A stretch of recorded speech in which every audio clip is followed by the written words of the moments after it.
lightning, and therefore it is extremely important to exercise extra caution when dealing with electricity. Here are some basic everyday safety tips from the Public Utilities Regulatory Authority, PURA. Avoid overloading sockets, as this can lead to electrical fires, as can be seen on this adapter. PURA recommends using proper extensions with 3-pin plugs having live, add, and neutral connectors. Avoid using multicolored extensions, as these tend to be of poor quality, poor internal wiring, and again can cause fires. The difference in the cable quality is also easily demonstrated. Bad extensions lack color-coded cables. Always use 3-pin plugs, as these have a fuse inside and also offer good electrical contact into the socket. For offices with sensitive equipment like computers and servers, ensure that there is proper earthing in place, including earth electrodes for extra protection during the period. In places where water and electricity are being used, avoid wet hands when operating appliances. Never insert metallic objects into sockets. Always use 3-pin plugs for a perfect fit. Do not operate switches while standing with bare feet on ceramic tiles.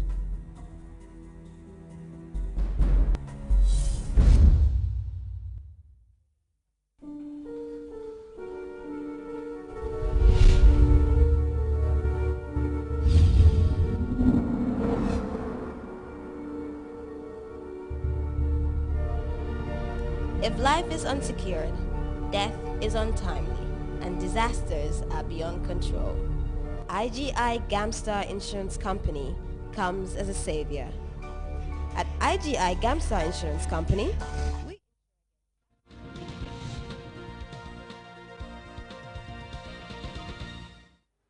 Good evening from Banjul and welcome to the news at 8. In the headlines tonight, President Jammeh laments the lackluster response to his back to the land call in the Fonies. Lawmakers hand over the findings of the Public Accounts and Public Enterprises Committees of the National Assembly to Vice President Jai Sedi. Authorities in Guinea-Conakry round up several top military officers in the wake of the armed attack on President Alpha Conde's residence. And unrest in rural Senegal, farmers uprooted from their fields by the white administration staged street protests to show their anger. These stories and much more coming ahead in the news. I am Isa Tudaba.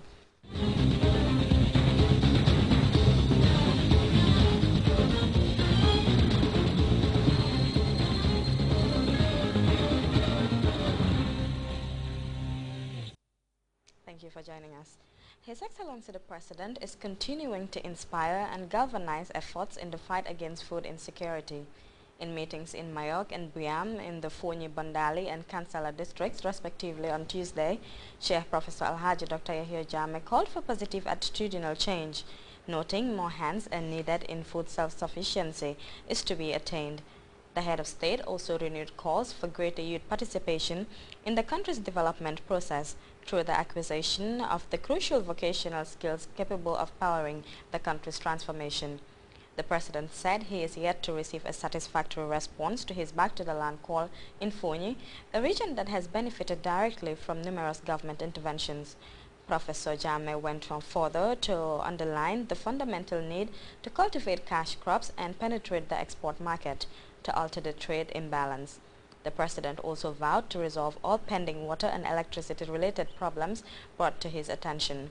2 ambulances were donated to the Suleiman Junkun Jammeh General Hospital and the Mayok Health Center.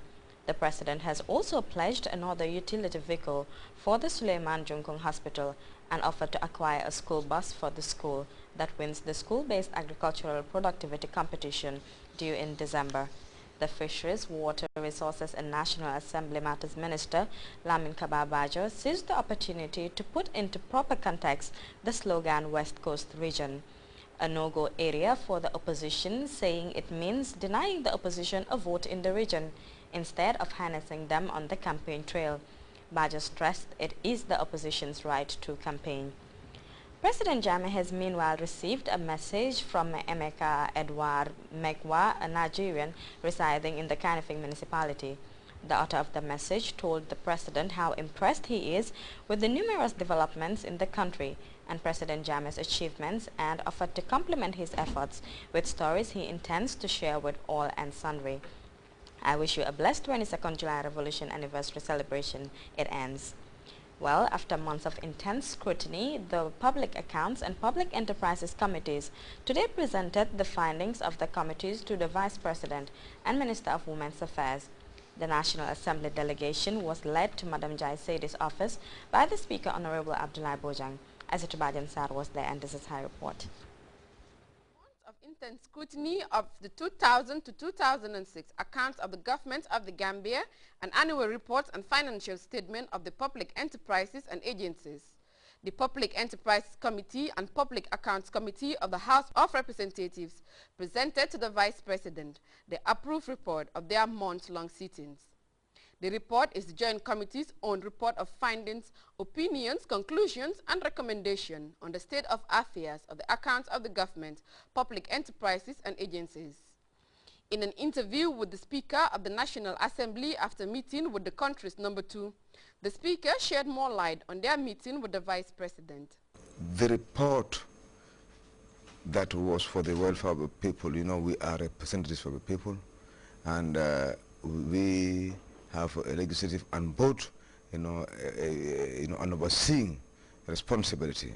And as the Public Accounts and Public Enterprises Committee sat together to look into, agencies and even the central government, we made a report regarding what we have seen in various parts of government and other agencies. And this went along with good sides and also, let me say, non-good sides. When asked if there are penalty clauses for institutions that fail to comply with the provisions of the Constitution by duly submitting their annual reports and financial statement to the House of Representatives, this is what he says. We do not have to map out any other thing as a legislative body. Our role is to find out what happened where and say this and this is what you have seen, which is very good and wonderful. This and this is what we have seen, which has a serious shortcoming, and we rebound on the setback as a loss. Now, the central government and executive, this is here. See what is best for the country. The Speaker went further to remind the general public that the PEC and PAC Committee of the National Assembly is not out to castigate any particular institution, but to perform lawful checks, scrutiny, and oversight over those institutions to ensure that the Gambia government and its public service delivery system are all collectively and jointly accountable to Gambians, from whom they derive their powers and on whose taxes and levies they exist. Aissatou Bajansar, GRTS. And you can also follow these stories and all the GRTS programs live on our website at www.grts.gm. There you can also monitor GRTS Radio live. Well, on Friday, the nation will celebrate the 17th anniversary of the July 22nd Revolution. And in keeping with tradition, the elders of Banjul gathered at the Independence Drive Mosque to invoke the Almighty's blessings. The congregation, as Mamadou Lamin Sise tells us, also prayed for a trouble-free rainy season. To mark the 17th anniversary of the July 22nd Revolution are hitting top gear. Religious leaders are not left behind in this endeavor.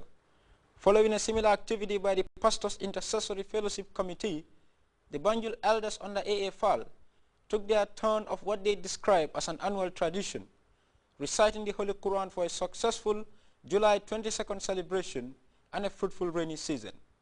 Speaking shortly after the completion of the recitation exercise, the chairman of the Banjul Elders Mosque Committee, AAFAL, told the gathering that the July 22nd revolution was undeniably the beginning of a better livelihood for the Gambian people. This, according to him, is due to the numerous developments registered under President Jammeh's administration, noting it is worthwhile for them as Muslim elders to gather and pray for both the revolution and its architect, the president. The mayor of Banjul, Samba Fall, expressed gratitude for the annual event and assured the elders of his council's unflinching support to such undertakings. The Imam Ratib of Banjul, Alhaji Chorno Ali Umaska, called on imams to continue to forge and maintain excellent relations with the government, noting that it is the only way of nurturing the existing peace in the country. He singled out the Gambian leader as a man who deserved continuous prayers from the Muslim community, as he has shown unrivaled magnanimity and generosity